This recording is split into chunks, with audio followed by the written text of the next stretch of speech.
going on, everybody? Another story time with Skizzleman coming your way. I say another one as if, like I've been doing it for a while here, when we all know that's not the case. It's been forever.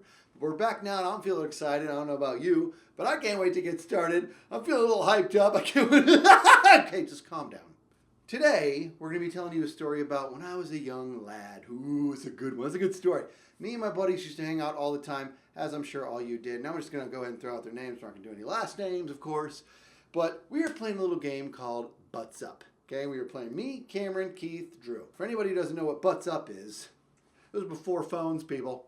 Before cell phones. I'm not that old. Butts Up is a game where you take a tennis ball and you throw it up against a wall, right? And when it hits that wall, it's going to come back and somebody else has got to grab it and throw it back. But if you go to grab it or touch it and it kind of bounces off your hand or whatever, the second it comes off your hand and it hits the ground, it's like a live ball. The person who touched it last has to just beeline it for that wall. Run up to that wall. Somebody else is trying to pick up that ball, and they're trying to throw that tennis ball and hit the wall before you can tag it. Now, if you lose, you got to go up to the wall, and you got to put your hands on it. You got to say, "Go easy on me," and you got to put your butt up, and that person gets to take that tennis ball and just kind of hit you right in the butt, right?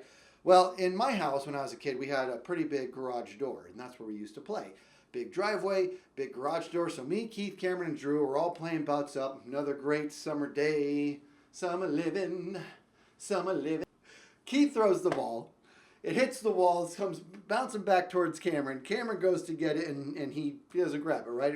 It's game on now.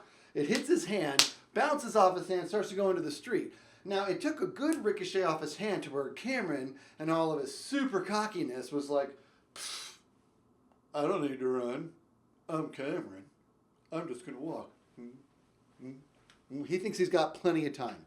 Meanwhile, Keith, who's super fast, is running after that ball because he's determined. And I'm watching, and this ball is traveling further and further down the street. And now I'm kind of like, it's got a long ways to go. Cameron probably is okay to just be walking, but he might want to get a little bit of a hop in his step because two things. One, two. Keith is super fast.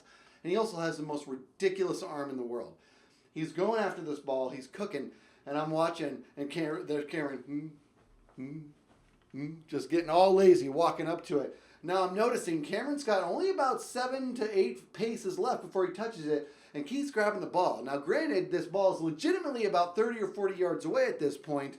I'm like, what is going to happen? Well, Keith bends down. I don't have this tennis ball on me, so I'm using the softball. Softball. What do they call these soft?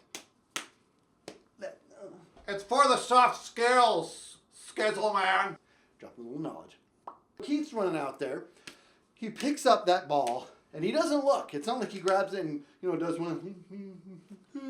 He picks it up, and from down here, dude, he grabs it, and he's like, with everything he's got, everything under the sun, he throws this thing. And I'm watching as Cameron's got about 1 step, or maybe about 3 steps left, 3, 2. And I'm watching as this ball is just soaring like a meteor through the sky. And I'm like, oh, this is going to get close. So Cameron goes up and he goes to touch the wall.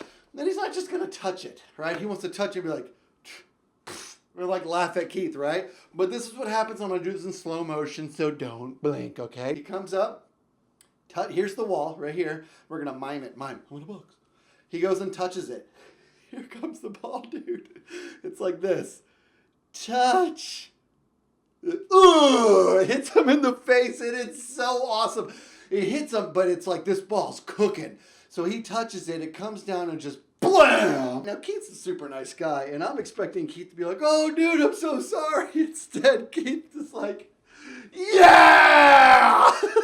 So, the moral of the story is if you're playing Butts Up with your buddies and your friend's a butt face, hit him in the face.